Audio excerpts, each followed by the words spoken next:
Hello, my name is David Colson, and this is MEC 160 Lab 4 on PLC Subroutines.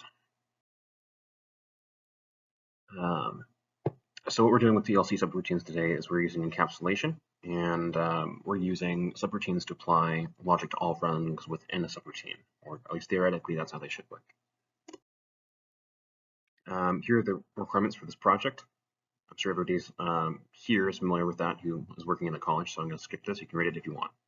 Here's all these requirements in action. Here's our machine. Right now it's going into a full extend.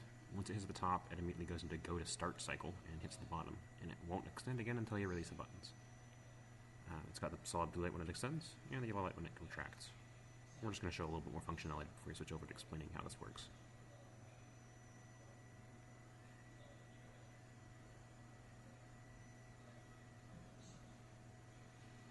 Here we're just demonstrating that you have to press both buttons in order for it to activate. If you press one button or the other, it won't work. This is how we set up the lab that you just watched. On the top left, we've got the hydraulic setup. Those are all of our lines coming off of our pump and going back to our turn. You can go ahead and pause and take a look at that if you want. Down below, we've got all of our inputs and outputs. Basically how we logically assigned all the switches and electronic devices to the programmable logic controller. One thing that isn't captured here is that this is where the solenoids would be. If you imagine that this is where the cylinder is, this is where the rod goes, and so it would hit switch 4 and then switch 3. So that is just a little difference in logic, a little leap in logic we have to make there. This is the main program. Essentially, we're going to break out the main chunks of our program into subroutines for logical encapsulation, so we don't drive ourselves mad trying to sort out how this code works, because it does get pretty complicated. First, we're going to call out the traction.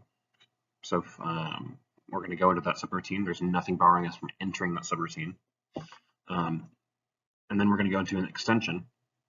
And then we're going to execute this go to start command. Basically, that's a condition that locks out the system to be in a certain state so that it will retract back to the beginning to fulfill our requirements for this lab. One thing you'll notice here is that I don't have any logic set to the retract or the extend subroutines. If we were to apply logic here, it would apply to everything inside the subroutine.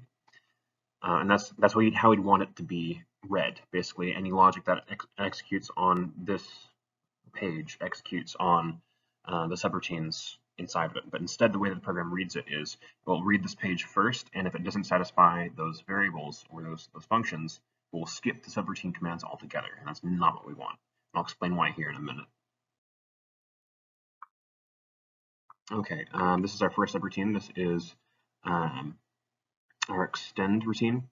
So what you see here on every single rung here is the condition that we want to be extending in, and that is button 1 and button 2 are pressed. You have to have them both activated in order to extend anything in this lab. And they're right here. So basically, these both have to be satisfied in order for any of these logic lines to work, but once they are, all of them are activated. So this is just the logic for our blue light down at the bottom rung here. And that just determines when our light is on and off. If go to start is not active, the light is running. Then up above, we're going to have the top solenoid contract until switch 1 is hit, and once switch 1 is hit, it opens up this line and retracts the other solenoid. Until switch 3 is hit, then it stops, and then all of this code no longer does anything. And once we get to the top, go to start is going to activate. That will bring us back down to the bottom again. So once we get to the top, by the time we've gotten to the top, all of this is deactivated. Oh, and we can see the go to starts here and here. So we'll deactivate those lines as well until we get to the bottom. So that way, when we're pressing these buttons, no matter what we do, we can't activate this code until we've hit the bottom and go to start is deactivated. Okay. This is our retraction. So we've got the same thing going on here in terms of when these are activating. So this is going to activate until switch 4 is hit. And once switch 4 is hit, that's going to activate our next cylinder to retract until switch 2 is hit, and that's when we're fully contracted. Then our logic to activate both of these lines is the same. We're applying the same logic to everything inside of the subroutine. That basically says if either button 1 or button 2 is released, or if go to start is active, go back to the beginning and retract everything. And you see that same logic here as well. This is the second half of that routine. What we've got here is a timer setup, basically that just says if that timer is 0, activate this line, and basically it will reset our flash very rapidly. Every 200 milliseconds it will repeat, and after 400 milliseconds it will go back and run that whole loop again. And in order for any of this to be valid, again, we have to have that same condition that we had for the rest of this program. And then this is the timer. This is the actual activation of the light. So this rung is just the timer for the light, and then this rung is actually turning the light on and off. The reason why we don't put these activating commands or conditions inside of the main program is because if we did that, then if our program got down to say this rung and then we deactivated all of this code in the main program, it would never see this rung, and it may never deactivate the light. Basically, it will break our program. It will stop someplace random in our code and start giving us some really crazy feedback.